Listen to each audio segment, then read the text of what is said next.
Oke, baik. Jadi kita akan mulai dengan review DDP2 mid semester.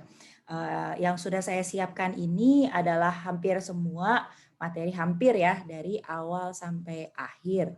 Akan tetapi saya akan fokus ke 3 pertanyaan yang sudah disampaikan teman-teman kamu tadi. Mungkin ada beberapa yang akan saya cepetin, akan saya skip gitu. Tapi kalau benar-benar butuh, tolong langsung aja di chat atau di unmute supaya saya ulangi lagi. Oke, jadi ini kuliah DDP 2 kita ya. Kita sudah panjang sebetulnya yang sudah kita pelajari ya. Dulu kita mulainya tuh dari sini loh, masih ingat? Kita mulai dari ini, semoga saat ini Anda sudah lebih paham. Waktu itu saya bilang udah diterima dulu aja ya, ada tulisan kelas itu apa, public itu apa sih, ada void itu apa sih, kenapa itu ada string di sini, kenapa sih seperti ini. Sarapan saya sih sekarang sudah lebih paham tentang keyword-keyword ini. Silahkan dilihat dulu teman lama kita ini, si public class hello ini, dan saya harap kamu melihat ini dan sadar gitu bahwa sebetulnya sekarang saya sudah lebih banyak tahu tentang this particular class. Sepanjang kuliah DDP 2 ini juga saya pernah nunjukin ini ya, di pertemuan paling pertama saya sudah menunjukkan word cloud ini ya.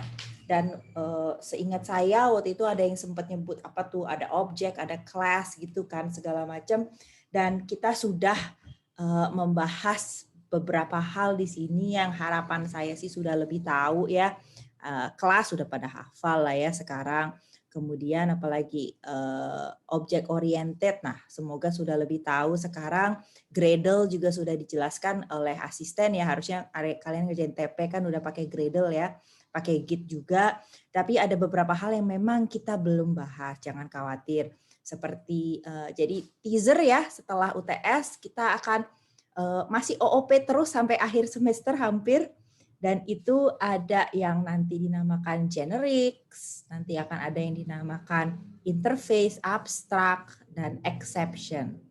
Nah, kalau saya nggak salah ingat, dari thread Scale yang sudah saya buka hari Senin kemarin, memang kebetulan kebanyakan yang bertanya, yang mengatakan bagian sulit adalah satu OOP, kedua adalah error, type of error, makanya sudah saya siapkan juga hari ini tentang type of error.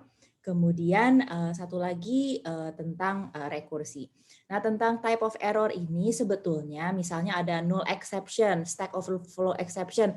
Sebetulnya memang kita belum belajar dengan sedetail itu ya. Nanti tunggu setelah UTS kita akan bahas lebih dalam lagi tentang exception ini. Yang perlu Anda tahu hanyalah jenis beberapa error yang akan saya bahas nanti. Tapi sebetulnya tentang null pointer, tentang itu semua itu ekstra aja sementara ini. Oke, ini akan saya skip aja ya, karena ini adalah slide jualan Java ya, kasarnya gitu.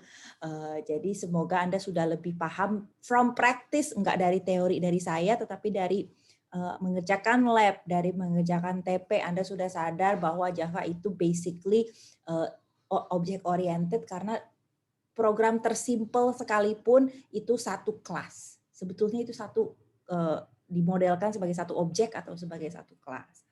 Kemudian kita sudah tahu caranya kompilasi dan caranya kita harus interpret Java dengan menggunakan JVM, dan juga bahwa seharusnya selama komputer punya JVM kita pasti bisa menjalankan program Java.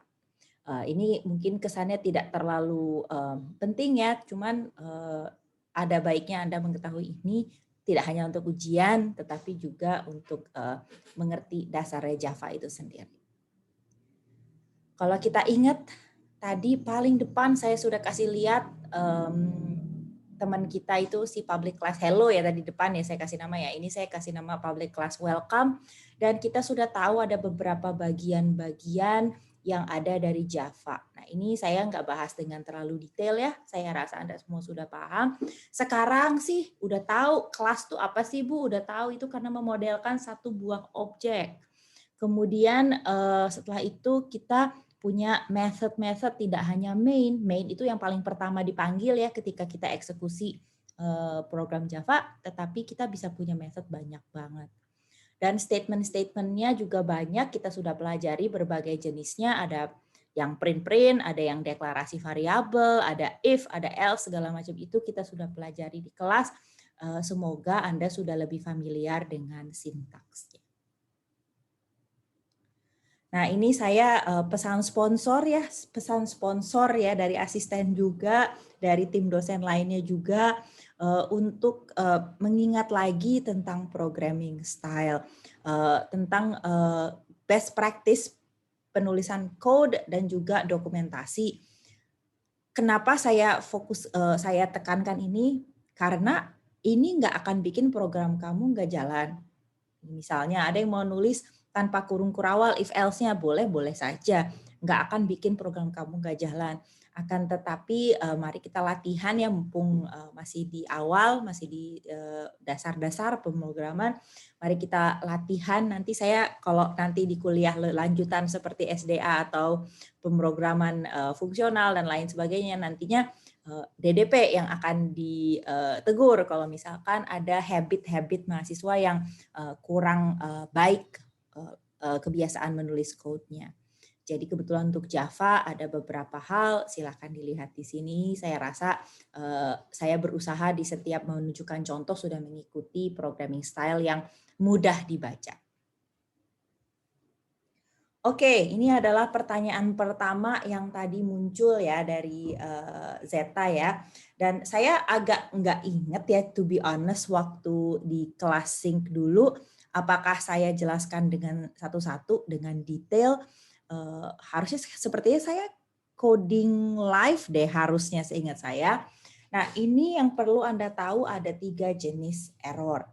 Nah, nggak perlu tahu dulu deh itu yang null exception apa segala macam. Nggak perlu, saya nggak perlu Anda hafal itu exception apa aja. Tetapi yang lebih penting Anda bisa membedakan antara 3 jenis error ini. Oke, yang paling pertama syntax error. Jelas ya namanya sintaks. Intinya Anda melakukan suatu kesalahan dalam penulisan secara sintaks.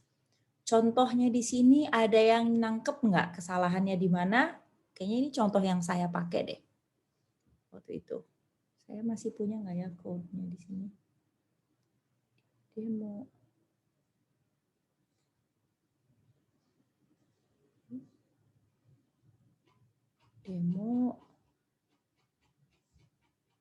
Syntax error ada. Oke.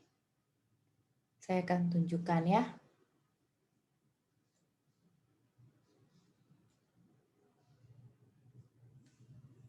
Kalau di sini mungkin sudah cukup jelas yang salah itu yang mana.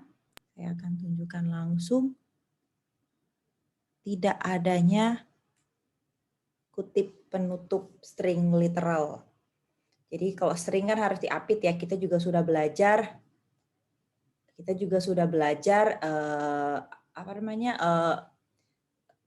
Simbol-simbol yang digunakan dalam Java, kurung kurawal, kurung biasa, dan kurung siku, dan juga bahwa string itu harus diapit dengan dua kutip seperti ini.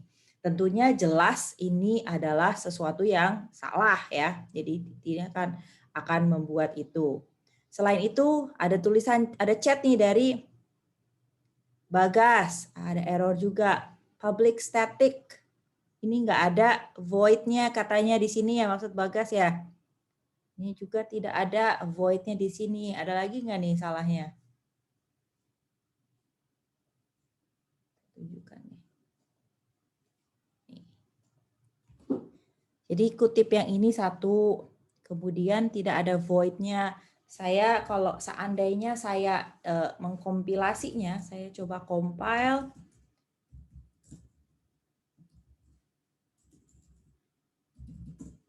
Nah, dia akan keluar return type required ya. Tadi sudah dikasih tahu sama Bagas, return type-nya diperlukan, harus dikasih tahu void kah, int kah atau apa. Tetapi di sini biasanya untuk main kita tulis void biar nggak usah repot-repot return. Kemudian unclosed string literal. Nah, jadi ini unclosed string literal dan ini juga dianggap error karena dianggap ini stringnya belum habis nih. Stringnya belum habis sampai akhir program karena nggak saya tutup kan. Oke, nah ini coba saya betulin ya. Saya coba betulin. Void main.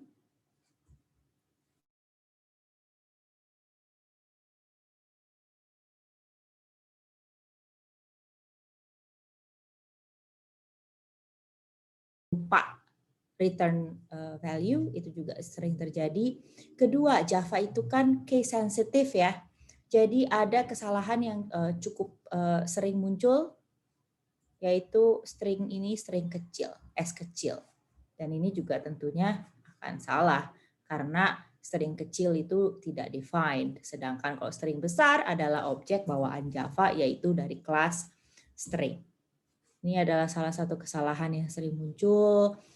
Kesalahan lain yang sering juga dilupakan oleh saya juga dan juga beberapa mahasiswa dari pengalaman saya adalah ketika saya ingin melakukan formatting string. Misalkan seperti ini, mau saya isi 8, 8, 8 dan 10 gitu kan. Berarti ada 2 ya. Coba ini dan ini. Nah, kalau print line tidak bisa ya. Nggak bisa ya. Kalau mau menggunakan formatting seperti ini, kita harus print F. Nah, saya tuh kebiasaan banget nulis print line. Jadinya kalau saya ingin memformat, saya suka lupa memindahkannya jadi print F. Kedua, kalau misalkan print F, hati-hati dia tidak otomatis enter ke bawah. Coba tadi saya jalanin. Dia tidak otomatis enter ke bawah. Jadi seandainya saya punya 2 buah statement, dia akan lanjut ke sebelahnya. Dia tidak otomatis, jadi saya harus menambahkan new line di akhir secara eksplisit. Nah, ini mungkin yang kadang-kadang menjadi kendala, apalagi kalau kita menggunakan grader yang otomatis ya. Jadi mungkin mumpung TP2 belum dikumpulkan, siapa tahu ada yang mengalami kesalahan tentang hal ini. Ini kan kalau nggak ada new line nanti kan mengganggu semua formatnya, dan kalau misalnya kita pakai grader, auto grader seperti itu, test case gitu, itu akan langsung ketahuan kalau misalnya tidak sama. Jadi error yang seperti ini adalah error ketika Anda nulis code-nya, pokoknya code-nya salah, dan tetapi akan ditangkap oleh compiler. Maka juga sering disebut sebagai compile time error. Karena kapan dia terjadi? Dia terjadi ketika Anda compile. Namanya compile time, artinya di saat Anda compile, dia bilang error. Gitu. Jadi ini hal yang sama ya, syntax error maupun compile time error itu adalah hal yang sama. Dan ini adalah error yang seperti tadi saya tunjukkan, dia terjadi dan tertangkap oleh compiler. Nah, selanjutnya ada yang dinamakan runtime error. Nah, ini yang tadi Zeta kasih contoh ya, kalau bagi 0 tuh gimana Bu? Gitu. Ini ada yang dinamakan runtime error karena sesuai namanya ya. Kalau tadi compile time error itu terjadi ketika kita compile, runtime error itu terjadi ketika kita run. Jadi ketika di-compile itu nggak dianggap error oleh compiler, tetapi dia nggak jalan. Coba kita lihat contohnya show runtime errors ya. Oke, ini show runtime error sama persis kayak gini. Nggak ada error yang kayak tadi ya, void-nya ada, kita nggak pakai string, jadi nggak pakai kutip, ini kurung kurawalnya benar. Kalau saya compile, Java show runtime errors, nggak masalah, compilernya nggak protes, compiler bilang oh ini program yang valid ditulis, nggak ada yang error secara sintaks, tulisannya betul semua. Tetapi ketika saya coba jalankan,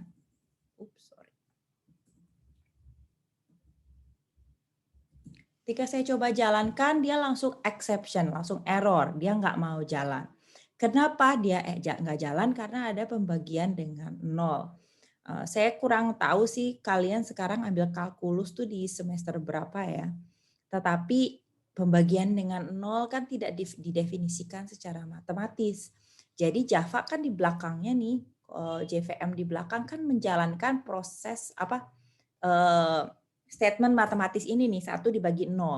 Tetapi dia nggak bisa melakukannya secara matematis, nggak bisa, dan dia nggak punya hasil yang bisa dia tampilkan pada system.out.println.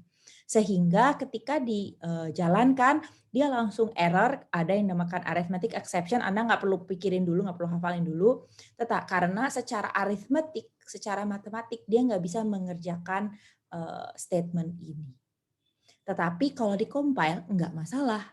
Nah, itu yang jadi agak tricky ya, jadi Anda harus mikirin sendiri ya.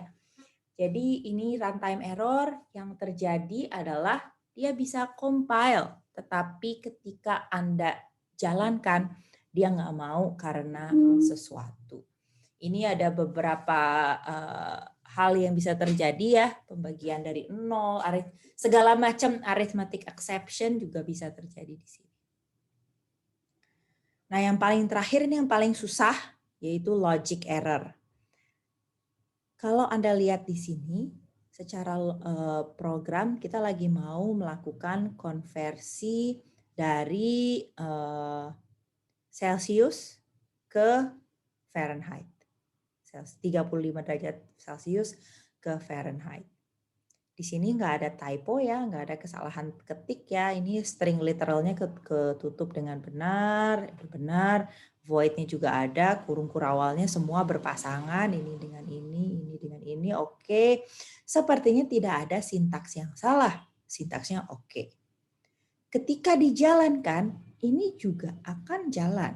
Nggak ada ya pembagian dengan 0 dan atau lainnya yang akan menyebabkan program nggak jalan. Dia jalan-jalan aja kok. Akan tetapi dia tidak betul melakukan konversi dari Celsius ke Fahrenheit. Jadi ini kenapa ini masalah, sebentar mohon maaf. Ini masalah operator precedence ya. Jadi kalau precedence ini yang terjadi, ini kenapa nih error yang terjadi di sini? 9 dibagi 5, ini nggak bakal bisa ya, 9 dibagi 5 kali 35 tambah 32. Ini kesalahannya di sebelah mana nih?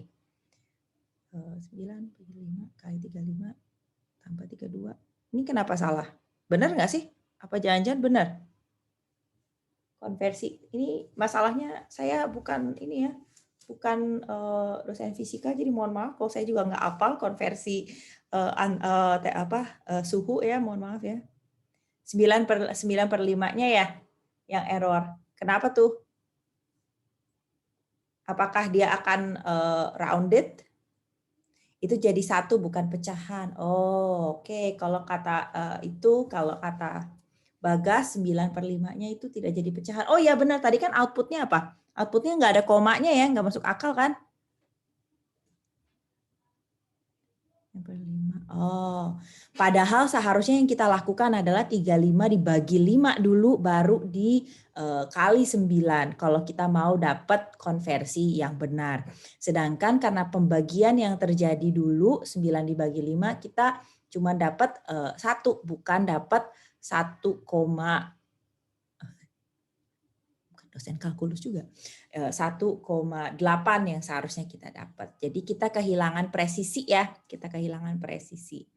Nah, jadi kenapa untuk logic error ini memang arguably paling susah, karena ini adalah dalam rancangan Anda-nya. Jadi ketika kamu lagi bikin program, kamu mikir, oke, saya mau konversi ini step saya A, B, C. Itu harus benar sesuai dengan proses yang dilakukan oleh Java-nya. Jadi untuk logic error ini bukan salah program, tetapi salah programmer. Bukan salah program, tapi salah programmer, di mana hasil yang Anda dapatkan adalah hasil yang salah, karena Anda melakukan membuat programnya memang salah, logik yang Anda punyai, yang Anda ikuti, yang Anda code itu salah. Oke, saya akan pause dulu di sini.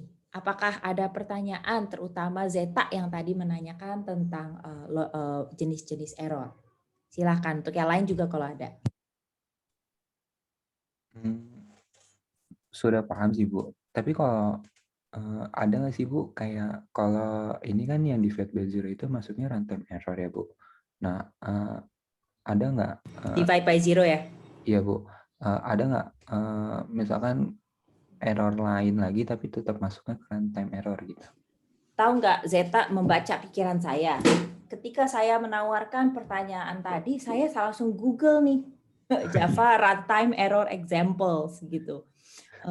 Karena dari pengalaman saya biasanya yang terjadi adalah arithmetic. Jadi misalnya pembagian dengan nol atau adanya infinity, nilai infinity gitu, atau not a number, NaN, not a number. Biasanya matematis. Jadi saya pengen tahu juga apakah ada yang lain ya. Jujur aja saya nggak hafal nih, bentar. Division by zero, contohnya selalu division by zero ya. Oh, kalau katanya ini nih, mana sih tadi? Zero. Atau uninitialized variable tuh. Tadi mana sih? Nih, runtime error itu terjadi dari kesalahan programmer juga. The program crashes ketika terjadi division by zero atau akses variabel yang belum di-initialize. Contohnya misalnya kalau kita udah masuk ke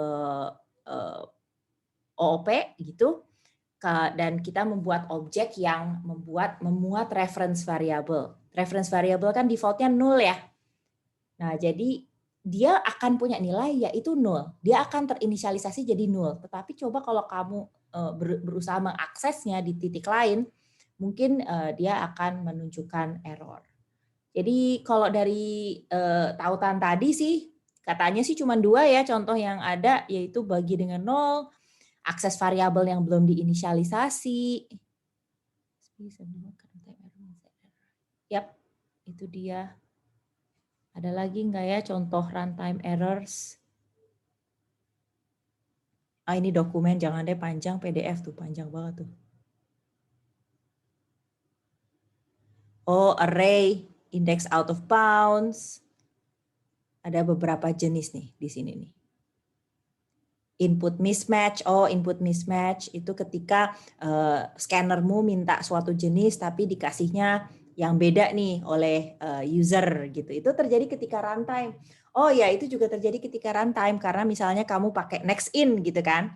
Pakai next in untuk minta input pakai scanner, tetapi dimasukin sama usernya halo gitu. Itu kan nggak bisa dikonversi jadi integer sehingga itu akan langsung error. Itu kan terjadi ketika program sedang running ya.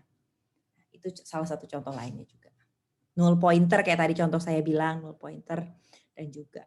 Nah, ini sebetulnya masing-masing jenisnya ini nih, ini akan terjadi, kita akan belajar ini nih, semua jenis exception ini dan bagaimana cara kita bisa menangkapnya setelah UTS. Jadi saya nggak ingin Anda ngafalin nih, saya nggak pengen kamu pusing-pusing mempelajari jenis-jenis ini gitu.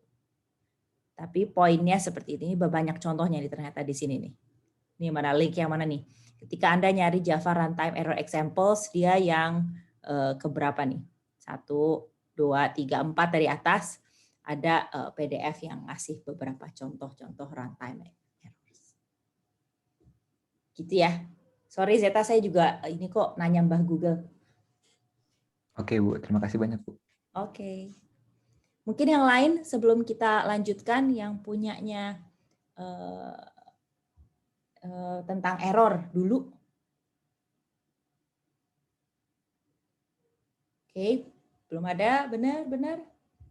Oke, next part ini saya kayaknya pengen nge-skip deh ya, kecuali ada yang stopping saya minta diulangi.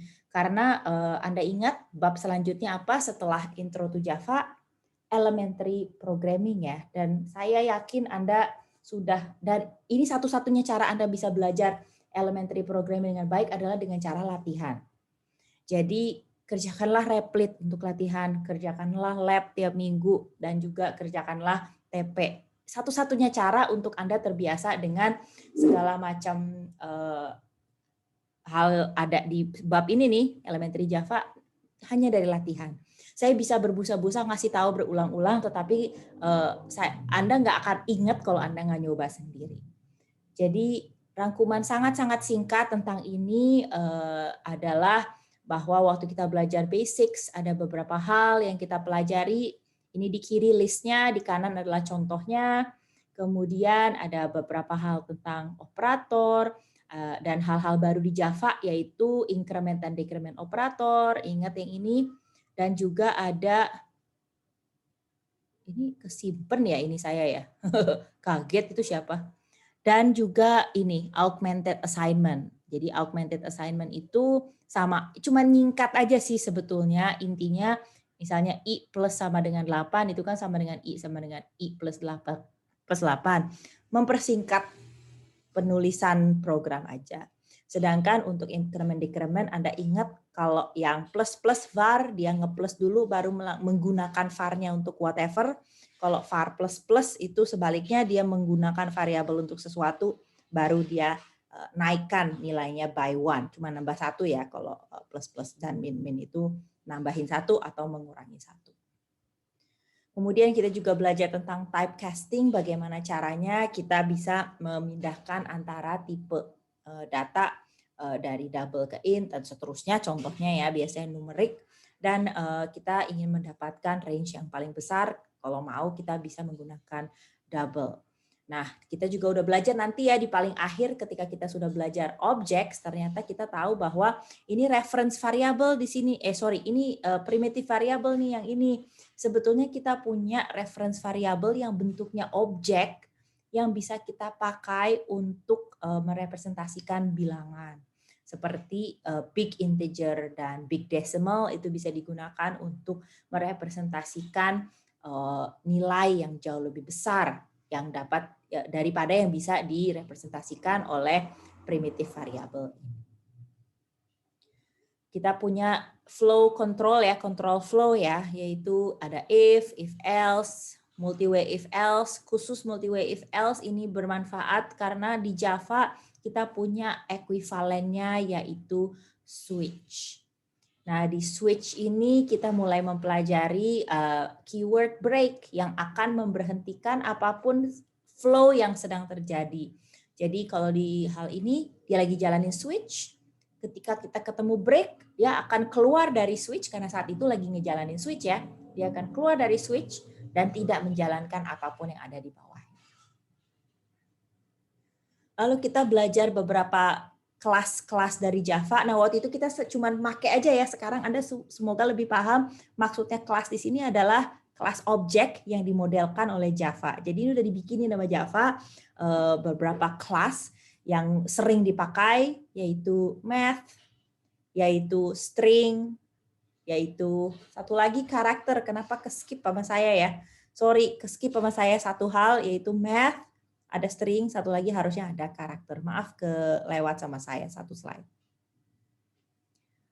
Dan paling terakhir kita punya loops untuk control flow juga, ada while, ada do while, hati-hati tidak sama dengan while, dan juga ada for statement. Dan di for statement ini kita sudah melihat bagaimana increment itu sangat bermanfaat ketika kita gunakan plus-plus seperti ini. Itu sangat sering dipakai ketika melakukan for statement. Nah, nyambung dengan yang sebelumnya, kita punya keyword break. Nah, apa yang terjadi dengan keyword break? Keyword break akan langsung keluar dari flow yang sedang dia lakukan, yang sedang terjadi. Jadi di sini kita lagi break-nya itu sedang ada di while ya. Jadi dia akan break out dari while, skip everything else, lalu lanjut ke sini. Sedangkan kalau yang continue, dia juga akan stop what it's doing, tetapi dia bukannya keluar sama sekali dari proses while-nya, tetapi dia akan men-skip apapun yang tersisa dalam iterasi tersebut. Jadi misalnya ini iterasi ini jalan while nih, while jalan.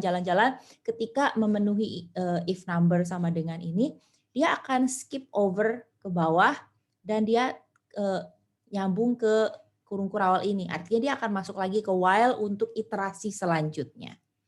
Nah, sedangkan untuk break dia nggak akan melanjutkan iterasi selanjutnya. Jadi break dan continue itu akan mempengaruhi apapun flow yang sedang berjalan. Kalau lagi for dia akan mempengaruhi for, kalau lagi while dia akan keluar dari while-nya, kalau yang switch dia akan keluar dari switch-nya. Cepet ya.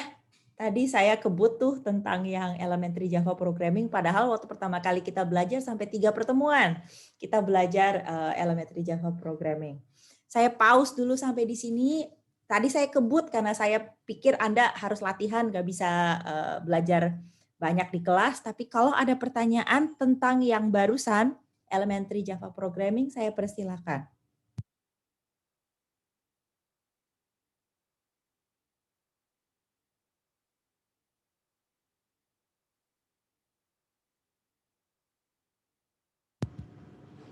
Belum ada tentang itu? Oke. Sering-sering latihan Replit ya, karena itu akan sangat bantu untuk mencoba coding. Nggak harus Replit sih, coba coding bat yang kita udah pernah coba di kelas juga itu sangat bermanfaat untuk latihan. Dulu zaman saya belajar Java belum ada tuh kayak gitu-gitu, jadi mohon dimanfaatkan. Oke, selanjutnya kita akan masuk ke methods and recursion. Oke, prinsip utama dari method adalah enkapsulasi. Kita ingin membungkus hal yang mungkin sering kita gunakan, sering kita pakai, dan mungkin tidak terlalu penting untuk diketahui perintilannya oleh luarnya. Jadi kalau Anda perhatikan di sini, saya melakukan hal yang sama 3 kali. Kalau saya ingin melakukan pembungkusan, saya ngapain sih saya ngejabarin ini 3 kali? Saya bungkus aja bisa nggak jadi satu modul yang saya pakai 3 kali? Saya bisa terjemahkan dia menjadi suatu method seperti ini. Dengan demikian, setiap kali saya butuh melakukan hal yang sama, saya dapat menginvoke method, ini invoke, dan ini adalah define a method. Ini adalah method yang saya definisi, dan ini terjadi 3 kali, setiap kali saya panggil, dia melakukan hal yang sama. Saya punya sesuatu angka int yang saya mulai dari 0, kemudian saya gunakan int ini untuk menjumlahkan semua nilai dari I1 sampai I2. Jadi di sini saya berusaha melakukan moduling ya, jadi kita demi modularity ya. Jadi supaya nanti suatu hari, suatu di kemudian hari dalam program ini misalnya saya perlu melakukan penjumlahan lagi, saya nggak perlu mendefinisikan secara code ulang dari int sama dengan 0, saya jumlah-jumlahin ngapain. Saya pakai aja modul yang sudah disiapkan. Oke, dari method ini kita sudah pelajari bahwa ada anatominya ya. Method ini ketika kita definisikan, yaitu yang pertama ini ada 3 hal utama.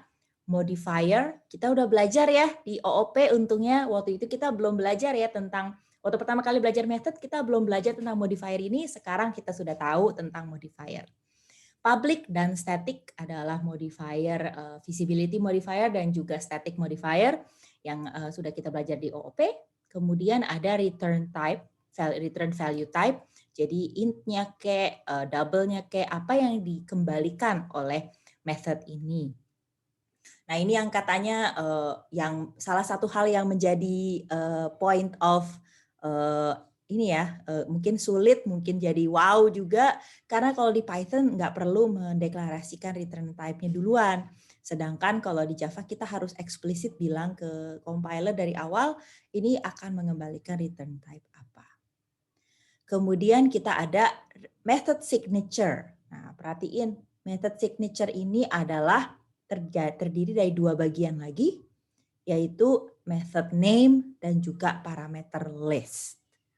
Nah, ini hati-hati kalau ditanya method signature itu tidak dari depan ya, tidak dari modifier, tidak dari return type, tetapi dari nama dan parameter list.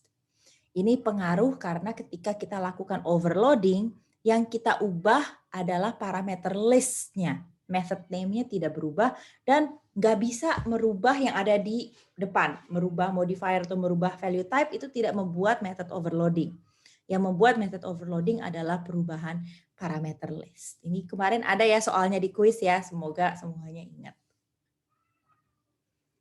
Oke, jadi kalau kita lihat nih apa yang terjadi ketika kita melakukan pemanggilan method, yang terjadi adalah saya memanggil compute sum dan saya memberikan argumen 1 dan 10. 1 dan 10 ini dikirim sebagai nilainya. Jadi bukan variabelnya tetapi nilainya saya kirim ke dalam compute sum ini. Kemudian diproses oleh compute sum, kemudian dikembalikan sesuai dengan tipe yang sudah dideklarasikan di awal, dan saya kembalikan ke compute sum. Ini adalah yang dinamakan passing by value. Dan hati-hati, waktu itu kita udah pernah bahas, Java is always passing by value. Selalu. Java itu selalu passing by value. Kita udah bahas sampai berkali-kali. Hati-hati kalau misalnya variabelnya primitif, value-nya cukup jelas, double, integer. Tapi kalau misalnya dia objek, dia tetap passing by value, tetapi value yang dimiliki dalam variabel adalah reference. Jadi hati-hati jangan bilang passing by reference karena Java itu bukan passing by reference, tapi kebetulan aja value yang ada di dalam variabel adalah reference. Kalau tadi kita udah lihat kalau method kan harus ini harus mengembalikan nilai kan sesuai yang sudah dideklarasikan dari awal ya, dia ngembaliin result ini harus sesuai dengan yang dia bilang dia adalah int. Nah, tetapi mungkin juga ini enggak ada kucing berantem di depan rumah saya.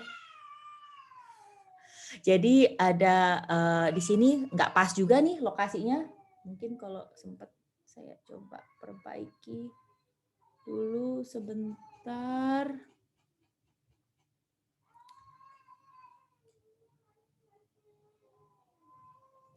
Ini mungkin juga kita mungkin memiliki method yang tidak mengembalikan apa-apa, yaitu void. Itu mungkin. Tetapi ya itu, kita harus bilang dari awal. Saya harus bilang dari awal bahwa dia tidak akan mengembalikan suatu nilai. Dan selama ini yang sudah kita punya, si main yang sudah selama ini kita gunakan, dia juga adalah method yang void alias method yang tidak mengembalikan apa-apa. Tadi saya udah bilang ya kenapa bagian-bagian dari deklarasi method itu perlu kita ketahui tentang signature lah, nama, dan parameter list. Karena itu korelasinya dengan bagaimana kita ingin melakukan overloading methods. Jadi kalau saya mau meng-overload method, dalam hal ini max, saya dapat mendefinisikan method yang namanya max juga, dan saya ubah parameter listnya. Dengan saya ubah parameter listnya, dia akan menganggap ini adalah method yang overloading. Jadi si max yang ini overloading max yang pertama dan sebaliknya.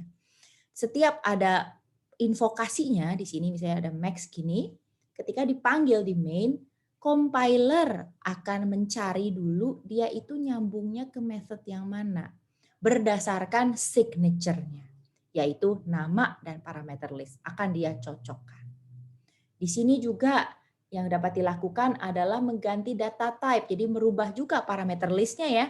Jadi di sini int, di sini double. Ketika saya melakukan pemanggilan, dia akan cek, oh signature-nya apa sih yang dipanggil, namanya apa, argumennya apa, kita akan cari yang bersesuaian. Hati-hati karena yang dipakai itu signature, nama dan parameter list, kita tidak bisa hanya mengubah return type. Jadi seandainya ini double ya, ini kan berubah ya dari int, tetapi ini tetap int, ini nggak boleh. Karena yang harus berubah itu parameter list juga. Jadi ini nggak bisa hanya mengganti return type. Kita di slide methods Anda bisa lihat contoh di situ ketika kita berusaha mengganti return type saja itu error. Apa yang terjadi kalau sampai kita melakukan overloading dengan tidak benar? Nah, ini akan terjadi invokasi yang ambigu, yaitu ketika dilakukan pemanggilan, kita nggak tahu ini yang harus dipanggil yang mana. Yang harus dipanggil yang mana, dan ini akan menjadi error di waktu compile. Jadi compile time error atau syntax error. Karena compiler akan cek ketika dia kompilasi, dia tahu oh saya bakalan harus manggil max. Tunggu, maxnya yang mana yang harus saya panggil? Saya nggak tahu, ambigu nih, sehingga ini akan terjadi compile error.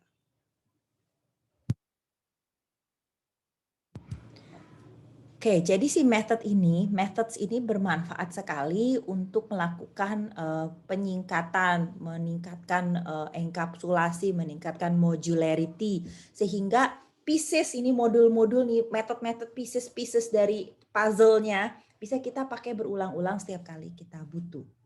Nah, method ini bisa kita anggap satu unit ya, satu unit sendiri, sehingga bisa kita reuse lagi berulang kali, termasuk oleh dirinya sendiri. Jadi ada perbedaan antara pendekatan iteratif dan rekursif. Iteratif ya iterasi ya, jadi pakai loop ya, either for atau while atau gimana, saya bisa berulang-ulang mengerjakan suatu task dengan iteratif approach. Bolehkah? Haruskah?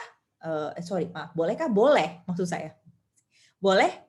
Apakah salah iteratif approach? Tidak salah. Apakah kalau Bu saya nggak ngerti rekursi, kalau saya mau bikin, saya maunya bikin yang iteratif approach saja. Bolehkah?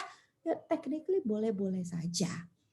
Nah, tetapi kalau saya nggak salah ingat, udah pernah ada yang nanya ya, iteratif approach itu ini ya akan lambat dan lemot sekali karena menggunakan memori yang besar. Itu karena semua memori yang dipakai untuk menyimpan variabel pada suatu loop akan disimpan paling tidak sampai akhir loop. Sedangkan untuk rekursif itu secara tiap kali pemanggilan rekursi dia akan melepaskan memori yang udah nggak kepake lagi. Jadi ada manfaatnya menggunakan recursive approach, dan yang paling penting sebagai computer scientist Anda perlu mengetahui mindset approach rekursi ini. Mindsetnya yang perlu. Jadi mungkin Anda lebih perlu mengerti code rekursif gitu, walaupun Anda tidak prefer membuatnya.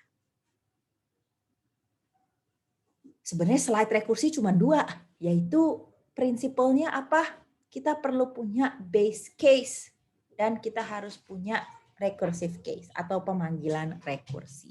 Dan kita perlu meyakinkan bahwa argumen yang saya kirim di dalam pemanggilan rekursinya, misalnya di sini n-1 ya, pemanggilan rekursinya pemanggilan rekursi factorial rec ini, saya harus mengirim argumen yang semakin simple.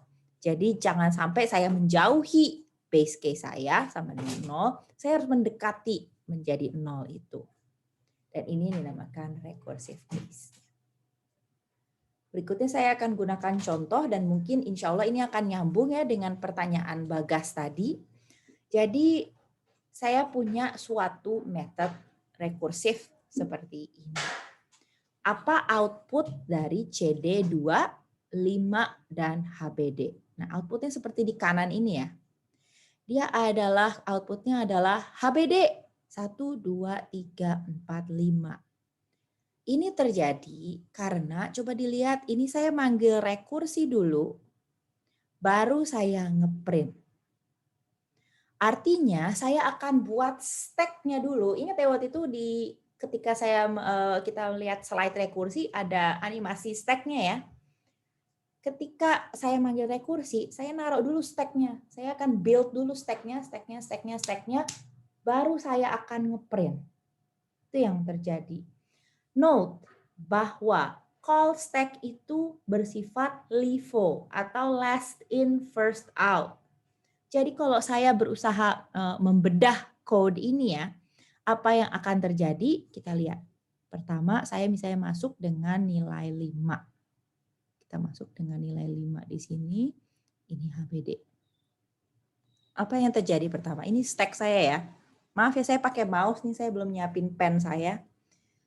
Yang pertama masuk ke sini, if n sama dengan 0. Enggak ya, enggak memenuhi ya. Dia akan masuk ke sini. Yang akan terjadi di sini adalah sebelum saya print, saya akan melakukan pemanggilan rekursi dulu. Jadi untuk pemanggilan pertama saya punya CD2 dengan argumen 5 dan HBD. 5 HBD. Belum selesai saya eksekusi, saya udah disuruh panggil lagi nih CD2 lagi dengan N-1. Berarti 4 dan stringnya nggak berubah ya, stringnya tetap HBD. Jadi saya numpukin lagi nih call stack saya. 4 HBD. Saya tulis H aja ya, sorry ya. H. Kemudian ketika saya masuk lagi, pemanggilan 4 ini saya masuk 4, ini nggak memenuhi, saya else, saya nggak ngeprint dulu juga, tetapi saya masuk lagi ke pemanggilan rekursi lagi. Artinya saya numpukin lagi nih memori saya, call stack saya di sini. Dengan argumen N-1, yaitu berarti 3. Dan seterusnya 2 HBD gitu ya. 1 HBD sampai saya nyampe paling atas di mana 0, saya manggil 0 HBD. Ketika saya manggil 0 HBD, saya masuk nih ya, saya punya 0, saya punya HBD, saya masuk, saya masuk ke dalam base case saya ya. Saya udah nggak manggil rekursi lagi. Melainkan saya ngeprint M. M yang saya kirim adalah HBD. Maka keluarlah output pertama saya, yaitu HBD. Nih yang sini nih, satu pertama. Pring. Oke, dia udah selesai sekarang. Udah selesai, maka stack yang paling atas bisa saya pop namanya. Saya pop atau saya buang stack yang paling atas. Masuk ke bawahnya. Oh, tadi saya punya argumen 1 dan H. Udah balik dari selesai, rekursinya selesai, keluar, saya disuruh ngapain? Saya disuruh print out N tadi. N saya di sini adalah 1. Maka terjadilah saya ngeprint 1 di sini. Selanjutnya, oke, udah selesai ngeprint, udah selesai nih ya. Ngeprint, udah selesai metodenya. Saya pop stack saya lagi. Saya selesai, yang ini saya selesai. Sekarang 2H. Tadi dari sini saya 2H, apa yang utang saya kerjain? Saya ngeprint N. Dan seterusnya sampai saya di bawah. 2, 3, 4 saya sambil ngepop sampai 5 terakhir saya cetak 5. Memory call stack saya habis, saya nggak punya hutang task yang perlu dikerjakan, selesailah program saya di sini. Ini adalah kalau saya berusaha menghitung stack, tetapi dengan pemanggilan rekursi dulu, baru ngeprint. Supaya tuntas, sebentar saya izin menyiapkan lawannya ya. Jadi saya akan coba izin sebentar ngeprint lawannya ya.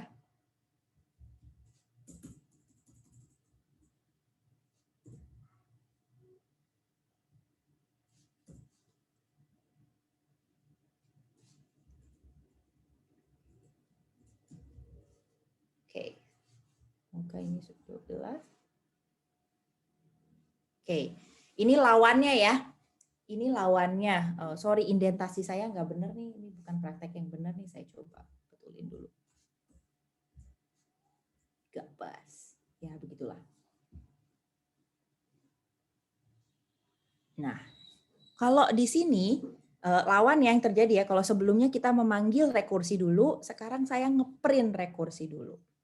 Coba kita lihat. Saya mau bikin ini call stack saya di pojok ya. Call stack saya sekarang warna hitam. Saya memulai dengan pemanggilan 5 HBD. Saya mulai dengan 5 di sini, lalu HBD di sini. Ketika saya masuk ke sini, belum kebagian ya di N sama dengan 0-nya ini belum kebagian ya. Jadi belum, saya masuk ke else. Saya belum manggil rekursi, saya udah disuruh print out. Jadi ya tentunya saya akan langsung print out nih sesuai perintah. Print out N. N saya saat ini 5. Print out 5 dulu saya. Baru saya akan melakukan pemanggilan rekursi saya dengan N-1. Jadi ini yang paling pertama tadi, yang 5 tadi saya jalanin. Saya di dalam pemanggilan 5 HBD ini saya udah nyetak duluan 5. Baru di atasnya saya taruh, oh saya disuruh panggil lagi nih, jadi saya nambahin stack saya 4H. Ketika saya masuk dengan 4H, ini saya punya 4 dan HBD, masuk, dia masuk ke else juga. Sebelum saya manggil 3 HBD, saya akan print dulu. Print 4 dulu. Baru habis itu saya akan melakukan pemanggilan 3H, maaf. Dan seterusnya 2H, dan seterusnya 1H, sorry nggak muat ya, satu lagi 0H ya di paling atas. Sampai akhirnya 0H saya masuk ke, dan setiap kali saya melakukan pemanggilan, sebelum saya numpukin nih call stack saya melakukan pencetakan. 3, 2, 1. Sampai saya nyampe ke 0H, ini saya masuk ke 0H yang paling terakhir nih ya, 0 HBD, saya masuk ke dalam if n sama dengan 0, ya, maka saya disuruh print out HBD-nya. Finally saya ngeprint HBD di stack paling atas itu ketika pemanggilan OH. Baru setelah itu satu-satu saya disuruh pop. Oke, udah selesai ngeprint yang HBD terakhir, habis metodenya karena nggak masuk ke else ya, habis saya balik, saya pop stack saya, pop. Stack saya di pop. Sekarang saya 1H, setelah balik dari rekursi, udah nggak ada lagi yang harus saya kerjakan kan di sini. Oke, pop lagi.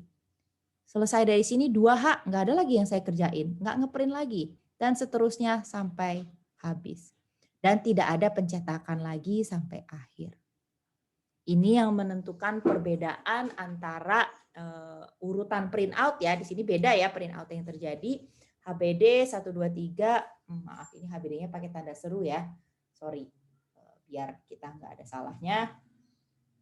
Ini HBD-nya harusnya pakai tanda seru ya. Seru biar lengkap ya. Tetapi urutannya tetap benar dan itu yang terjadi ketika kita melakukan pemanggilan. Kalau di sini saya numpuk dulu semua baru saya print dari yang paling bawah atau dari yang paling base case. Sedangkan yang ini saya ngeprint dari paling tinggi dari nilai 5 tadi sampai saya nyampe ke base case. Dan base case akhirnya ngeprint HBD tetapi tidak print out apa-apa lagi. Oke, saya lihat di chat. Oke, Bagas ya. Kebetulan tadi Bagas ya yang tanya tentang ini ya. Jadi semoga sudah menjawab pertanyaan Bagas tadi tentang pemanggilan rekursi. Selain Bagas, tadi Bagas sudah bilang oke di chat. Yang lainnya apakah masih ada pertanyaan terkait rekursi ini?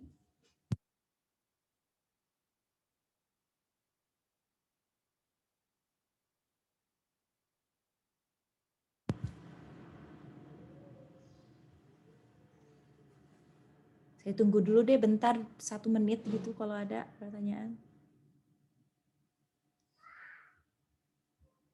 Oke, belum ada. Oke, saya lanjut ya. Ini cuma tambahan aja untuk reminder tentang rekursi. Nggak ada pakemnya ya, jadi memang kalau misalnya ditanya gimana caranya tipsnya untuk membuat rekursi, tipsnya cuma 2 ini. Pastikan ada base case, dan pemanggilan rekursi harus menuju kepada base case. Dan hati-hati tidak semua task dapat diselesaikan dengan rekursi. Karena rekursi itu mensyaratkan bahwa task atau problem yang sedang Anda mau kerjakan itu dapat dipecah menjadi subproblem yang sama. Jadi kalau tidak semua hal bisa dijadikan rekursi. Oke, kita akan masuk ke array ya. Saya akan berusaha menjawab pertanyaan. Mohon maaf tadi siapa yang tanya? Nabila ya. Semoga kita akan kejawab pertanyaannya Nabila di sini. Ini saya akan review dikit apa itu array. Nah, yang paling penting yang perlu Anda ketahui adalah array itu isinya adalah suatu reference. Jadi kebetulan array itu adalah menunjuk ke tempat di mana data saya disimpan. Mungkin kalau setelah kita udah belajar lebih banyak, Anda sudah tahu bahwa sebetulnya ketika saya print out array, misalnya mylist di sini, yang di print adalah suatu hashcode ya. Jadi itu sebetulnya bukan lokasi eksplisit sih, tetapi lebih kepada ID. Jadi ID dari tempat penyimpanan array tadi. Makanya istilahnya adalah hashcode identity ya. Dia bukan lokasi tetapi hashcode identity. Yang paling tepat seperti itu. Kita sudah belajar bagaimana kita dapat mendeklarasikan array dan membuat array. Hati-hati dengan kata new karena kita di sini ingin membuat tempat baru tempat kita menyimpan informasi kita. Dan array size itu sudah ditentukan. Jadi kalau Anda bikin di sini 4, udah beres kamu selama-lamanya array-nya panjangnya adalah 4. Anda bisa size ukur pakai array var.length. Tetapi selain itu Anda sudah tidak bisa menambahkan atau mengurangi ukurannya. Dalam pembelajaran array kita belajar 8 hal, banyak juga ya. Jadi ini untuk pengingat aja, untuk reminder aja. Saya nggak akan ulangi masing-masing hal ini. Anda silakan cek di slide atau di recording tentang array, tetapi poinnya ada 8 yang perlu Anda ingat. Jadi kalau sampai lupa nih, saya lupa bagian copying array, semoga ini slide ini bisa membantu Anda untuk mengingat, ada 8 hal yang perlu kita ketahui di bagian arrays. Saya akan sorot yang menurut saya unik pada array dan agak penting, yaitu for each loop.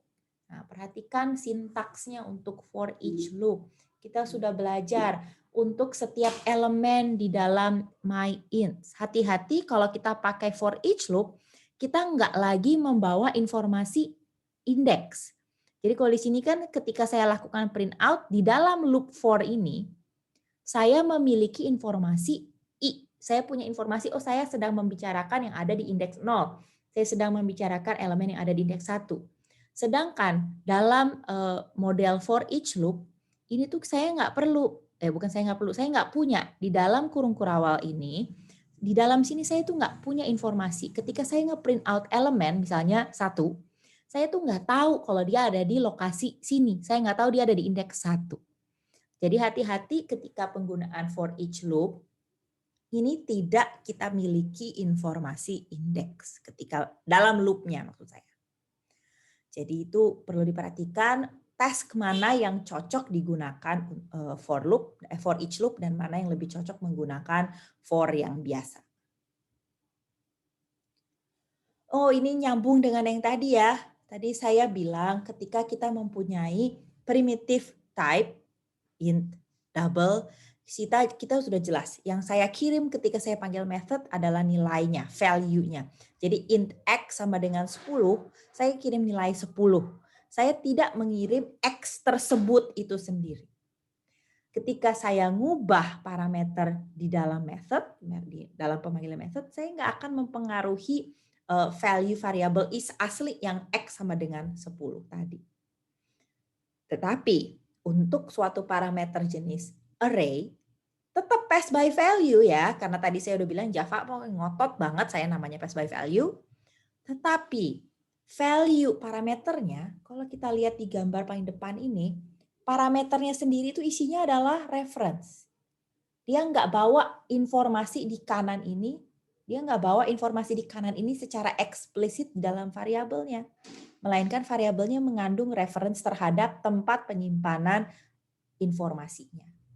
Sehingga ketika kita mengirim array, dia mengandung suatu reference terhadap tempat penyimpanan informasi berderet, sehingga ketika saya ubah di dalam method, dia akan mempengaruhi di luar method. Dan ini juga tetap berlaku untuk beberapa hal setelah ini yang sudah kita pelajari, yaitu objek dan seterusnya. Oke, ini saya akan berusaha menyambungkan ya dengan pertanyaan dari Nabila. Jadi di sini saya punya one dimensional array cukup jelas. Tetapi saya juga dapat menyimpan suatu matriks atau table seperti ini. Kita memodelkan two dimensional array sebagai array yang isinya adalah array lagi. Jadi kalau kita lihat di sini, ini adalah satu dimensional array, ini kurung kurawal paling gede ya. Tetapi Di dalamnya saya punya array isi ini, dan array isi ini. Bayanginnya seperti ini. Kalau one dimensional array, di atas nih ya, yang atas ini ya. Saya bikin ke bawah bukan kenapa-napa, tetapi karena nggak muat aja kalau saya ke kanan. Ini kalau saya ini muat ya ke kanan, mungkin lebih jelas kalau saya bisa ke kanan ya. Gimana ya? Supaya nggak muat sih kayaknya, biar gampang aja. Ini array saya nih ya. Saya nyimpan double ARR ini. Setiap saya sudah tahu panjangnya berapa? 1, 2, 3, 4 gitu ya. 1, 2, 3, 4. Saya nyimpan nih. Ada 4 lokasi. Dan setiap lokasi yang saya punya di dalam array, saya isi dengan 0,5, 2,5 maaf, 2,0, dan 5,0. Ini cukup jelas karena di setiap elemen saya isinya adalah suatu angka yang kita semua udah paham dan udah familiar.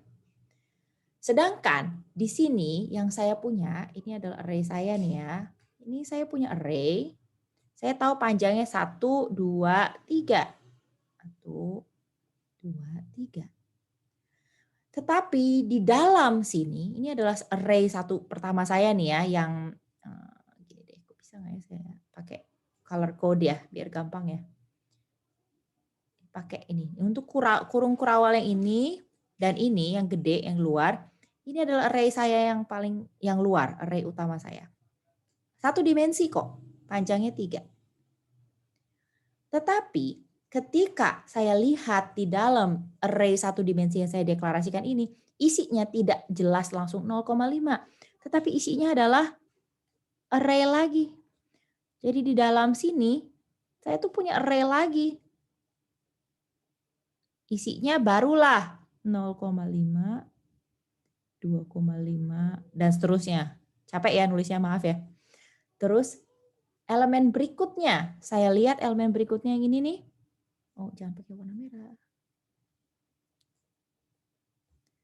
Saya punya elemen berikutnya yaitu array lagi nih. Saya punya array lagi nih sini nih. Kok hijau sih? Ya udahlah ya. Jadi elemennya di sini isinya adalah suatu array lagi. 1,5, 0,5, dan seterusnya. Dan yang paling terakhir pun sama. Oh, gitu ya. Jadi ini adalah 2D array saya, alias array of array. Sehingga apa yang terjadi ketika saya berusaha mengakses, misalnya ini 2D array. 2D array, saya sedang akses 2. Gitu ya. Saya tahu bahwa ini adalah array saya, yang 2D array saya, ini 0, ini 1, ini 2. Gitu ya. Kalau saya akses 2D array 2, berarti saya sedang mengakses ini. Yang ini nih. Tetapi yang ini kan adalah array lagi kan dalamnya. Sehingga kalau ini saya pas ngeprint, saya nggak akan dapat informasinya ini. Saya nggak akan dapat informasi, melainkan saya akan dapat hash code 42, apa HZ, apalah nggak tahu itu hash code saya. Karena ketika saya print 2D array 2, ini yang saya dapatkan adalah array-nya lagi nih. Reference of array ini lagi nih, isinya reference of another array. Jadi saya belum bisa nyetak elemen yang saya butuhkan. Tetapi karena ini array, kita udah belajar ya, kalau saya mau nyetak array saya bisa aja, tapi saya harus tambahkan array to string gitu ya. To string, sorry. Kurung buka 2D array, kurung tutup 2D array, barulah saya bisa melakukan pencetakan. Karena ketika saya mengakses 2D array 2, yang saya akses adalah array lagi. Kalau saya mau akses dalamnya, berarti saya udah punya 2D array. Tadi saya nyetak akses 2. This is another array. Ini array lain lagi yang di dalam sini. Lalu saya akses lagi 0-nya. Artinya saya mengakses 2D array di sini. Saya akses array yang ini yang ada di tempat 2 sini nih. Lalu saya akses lagi di dalam array tersebut, saya akses lagi elemen ke-0-nya. Berarti baru saya dapat, barulah di sini saya akan dapat elemen, ganti warna, sorry, elemen yang ini. Elemen yang ini. Yaitu 3,5. Oke, saya akan pause dulu di sini, terutama untuk Nabila, tetapi juga yang lainnya. Apakah sudah lebih jelas tentang 2D array? Ibu, saya izin bertanya, Bu. Silakan, silakan. Berarti kalau mau ngeprint kayak gitu, array yang di sebelah kiri itu buat barisnya, yang kanan sebagai kolomnya. Ya. Iya nggak? Harusnya gitu ya. Kayaknya gitu deh. Iya, iya, iya. Kita coba deh ya, biar saya benar-benar yakin, takut salah nih. Kita coba ya. Kalau gitu, cobain aja ya.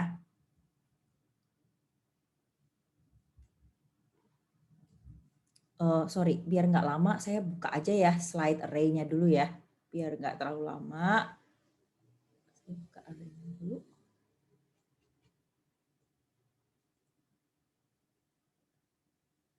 Ups. Oke, saya tuker ya. Saya tuker. Nah, 2D array. Oke, di sini saya akan tukar dengan 2D array. Coba kita perhatiin. Kalau di sini saya bilang array.length sama dengan 4. Ini berarti ini 4 ke bawah. Kemudian array 0.length itu sama dengan 3, berarti ke sini. Berarti yang pertama betul itu adalah yang kolom. Kalau mau dibayangkan ya, sebetulnya kan bentuknya nggak 2D, orang array of array gitu kan. Ini kan cuma visualisasi sebetulnya. Dan untuk indeks keduanya itu adalah kolom, tadi saya bilangnya gimana sih? Yang pertama ini adalah barisnya, maaf. Dan yang kedua adalah kolom. Coba kita pastikan nih seperti ini. Ketika saya bilang array 0, 0 sama dengan 1, 0, 1 sama dengan 2, 0, 2 sama dengan 3, ini saya sama dengan elemen 1, 2, dan 3 ini. Berarti ketika saya kurung siku pertama saya 0, itu saya sedang membicarakan semua elemen yang ada di baris 0, tetapi elemen yang ada di kolom 0, elemen yang ada di kolom 0, elemen yang ada di kolom 1, dan elemen yang ada di kolom 2. Ya, berarti benar. Yang pertama itu merefer ke baris keberapanya, yang sana merefer ke kolom keberapanya.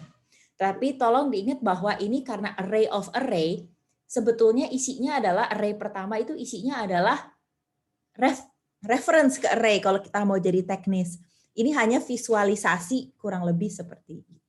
Benar, tapi kayaknya kalau mau dianalogikan seperti kata Nabila, itu betul. Kita asumsikan yang pertama itu baris, yang berikutnya kolom. Gimana Nabila? Baik, Bu. Terima kasih. Oke, saya balik ke yang tadi ya. Yang lain deh, saya sambil nunggu ada waktu. Kalau ada tambahan pertanyaan. Tadi mana slide saya yang tadi? Oke.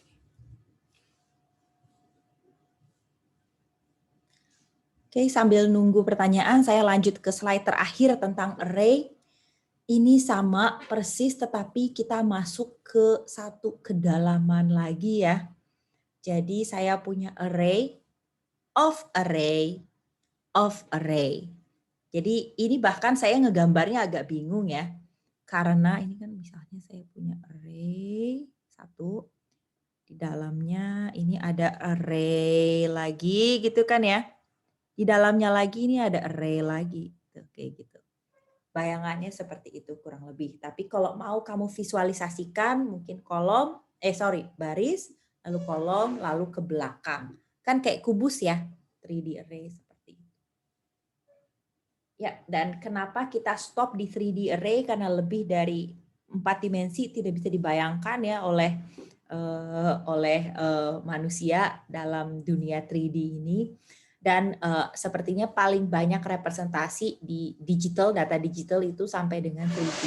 yaitu yang saya sudah pernah kasih contoh 3D array, data 3D dalam bentuk array yang sering diproses itu adalah gambar citra foto kita adalah 3D array. Oke, pause. Sampai di sini ada pertanyaan?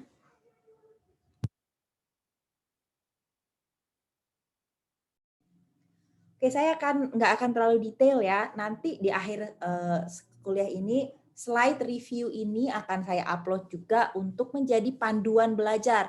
Tolong, saya sudah pernah bilang di depan dari awal kuliah, tolong jangan pakai slide sebagai satu-satunya sumber belajar Anda. Oke, itu karena slide itu untuk membantu saya ngajar, bukan untuk Anda belajar. Jadi nanti akan saya rilis slide ini untuk panduan belajar aja. Tolong baca buku dan modul lainnya untuk pelengkap. Jadi dalam Java kita dapat membuat objek apapun ya. Kita sudah bisa menjelaskan apapun berdasarkan properti objek tersebut atau ciri-ciri objek tersebut dan kelakuan objek tersebut. Apa yang dia lakukan, apa yang dapat dia method yang dapat dia lakukan, dia kerjakan, kelakuannya seperti apa. Contoh yang saya pakai untuk mengajar ini adalah suatu kubus, karena kita dapat menjabarkan apa yang dia miliki, yaitu di sini saya iseng menggunakan warna dan panjang sisi, dan juga apa yang dapat dilakukan menghitung volume. Ini yang paling simple dari kelas cube. Dan kita sudah tahu bahwa dalam Java saya dapat memprogram sifat-sifat dan kelakuan kubus dengan menggunakan data field dan method. Konstruktor itu dibutuhkan untuk menginisiasi, atau saya baru tahu istilah bahasa Indonesia adalah menghidupkan. Untuk menghidupkan suatu kubus objek, saya dapat menggunakan konstruktor. Setelah saya mendefinisikan objek cube ini, saya dapat menggunakannya untuk mencetak objek-objek yang akan saya pakai di dalam program saya. Jadi saya sudah punya jenis objek yaitu cube, lalu saya bikin cube 1 dan cube 2 sebagai dua objek yang saya akan pakai secara fisik dalam program saya. Selanjutnya, setelah saya punya objek cube ini, saya juga dapat melindungi informasi dalam cube saya dengan menjadikan sifat-sifatnya atau tadi propertinya private. Tujuannya adalah supaya kelas yang mengakses cube, kelas utama yang menggunakan cube, itu tidak bisa serta-merta mengganti sesuka hatinya isi dari cube saya. Jadi kita sudah belajar 3 hal, yaitu public, default atau tidak pakai kata apapun, dan private. Sebetulnya ada satu lagi yaitu protected, cuman tidak perlu dipikirin terlalu dalam terlebih dahulu, tetapi tahu ada satu lagi sebetulnya namanya protected. Jadi kalau sudah private kan nggak bisa saya akses nih, cube1.color nggak bisa saya akses, sehingga saya perlu mendefinisikan method getter atau assessor dan setter untuk men-set atau mutator. Tidak semua dibutuhkan. Kalau Anda akan perlu akses, Anda perlu getter.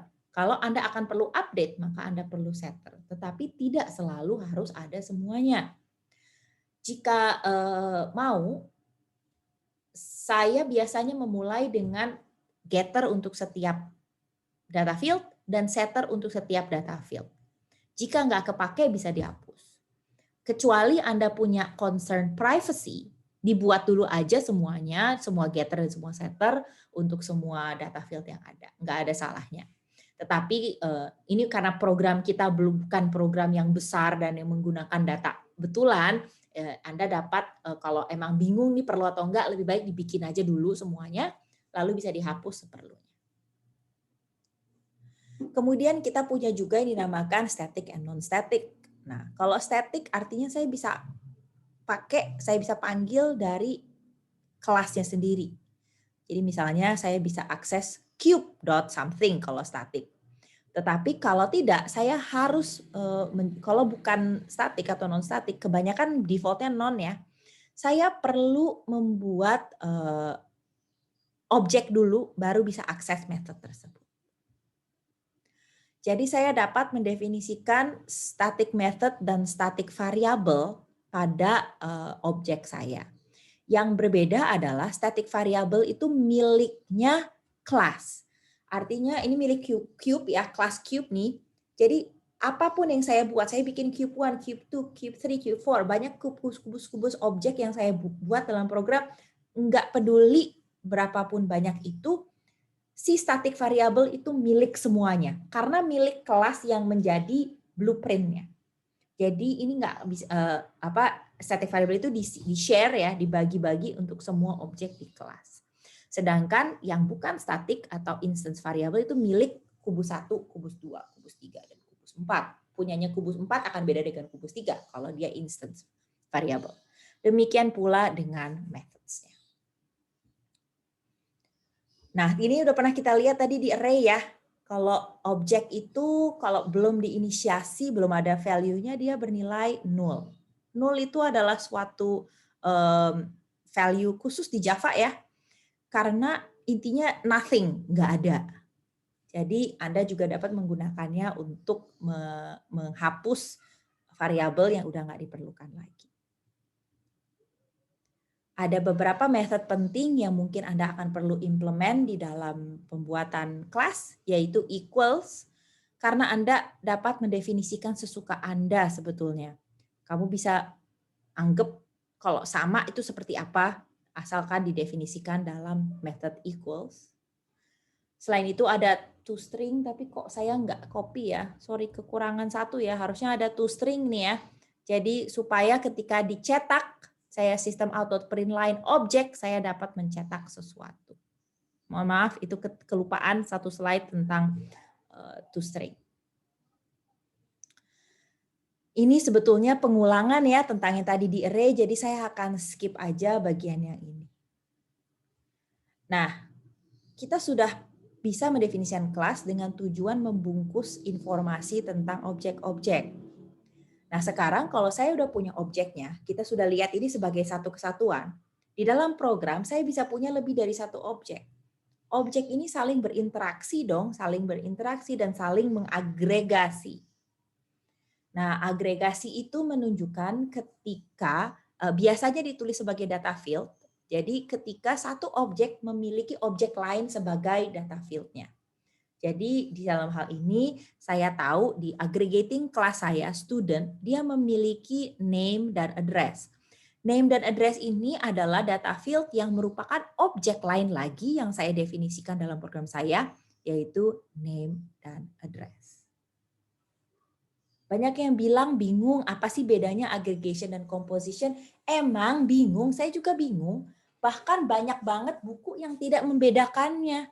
Sering sekali mereka di-refer sebagai hal yang sama. Tetapi untuk membantu Anda membayangkan secara konseptual bedanya, silakan gunakan analogi ini. Ketika saya punya suatu tempat parkir, banyak mobil di dalamnya, artinya parking lot ini mengagregasi mobil. Tanpa mobil, parking lot tetap jalan sebagai parking lot, kebetulan aja kosong. Sedangkan untuk mobil, kita punya bagian-bagian tertentu, misalnya itu ban, lampu, dan seterusnya. Tanpa ban, dia bukan lagi merupakan mobil. Beda dengan parking lot, yang tadi tanpa mobil dia tetap parking lot. Sedangkan mobil nggak punya ban, dia bukan lagi mobil. Implementasi dalam Java-nya sama persis, yaitu ada suatu kelas yang di dalamnya data field-nya adalah kelas lain. Implementasinya sama persis. Hanya saja ini mungkin perbedaannya ada di dalam kepala untuk untuk mindset kamu ketika memodelkan objek di dalam program. Ini terakhir ya. Kita sudah belajar, saya sambungkan dengan paling depan ketika kita belajar casting. Selain punya data type primitif yang ada di sebelah kiri ini, kita sekarang karena sudah tahu konsep objek, kita tahu bahwa kita mempunyai wrapper class yang merepresentasikan jenis numerik, data numerik yang sama. Kenapa kita perlu? Karena nanti akan dipakai ketika kita mau pakai array list, kalau kita mau pakai collection, isinya bukan lagi primitive data type, tetapi wrapper class. Sehingga nanti kita perlu menggunakan wrapper class untuk merepresentasikan bilangan-bilangan numerik. Dan kita dapat melakukan konversi antara primitive data type dan wrapping class dengan melalui auto boxing dan unboxing. Dan ini sepertinya paling terakhir banget sih tentang objek yang immutable. Objek yang immutable artinya begitu saya inisialisasi pakai kata new, dia udah nggak bisa diubah lagi apapun di dalamnya. Jadi hati-hati, bukan berarti sekedar private dan sekedar nggak punya getter itu tidak immutable, tetapi dia juga tidak dapat memberikan return atau getter yang memberikan data field yang reference atau objek lain. Dengan demikian kita tahu string itu immutable karena begitu saya definisikan dia nggak berubah lagi. Dan untuk kaitannya dengan itu kita sudah mempelajari Java String Pool, dan kalau saya nggak salah ingat di dalam thread Today I Learned ada yang sudah menyebutkan tentang intern string, tadi ada metodenya juga tentang intern, nggak apa-apa, nggak usah dipikirin, nggak akan saya tanya di ujian. Yang penting Anda tahu ketika Anda tidak eksplisit bilang new, artinya Java tidak akan eksplisit membuatkan string di lokasi memori baru, melainkan dia akan cari di koleksi string pool dia. Udah ada belum string yang judulnya Welcome to Java? Kalau iya saya pakai ulang aja deh. Kan si programmer nggak nyuruh saya bikin new. Saya pakai ulang yang punya saya. Ini untuk optimisasi aja sih supaya mudah supaya memorinya lebih irit dan lebih cepat programnya. Terakhir kah? Ya, terakhir. Oke, saya akan pause di sini untuk sesi pertanyaan dan juga untuk memberikan kesempatan kamu untuk melihat untuk pertanyaan dulu aja deh, biar nggak capek. Saya izin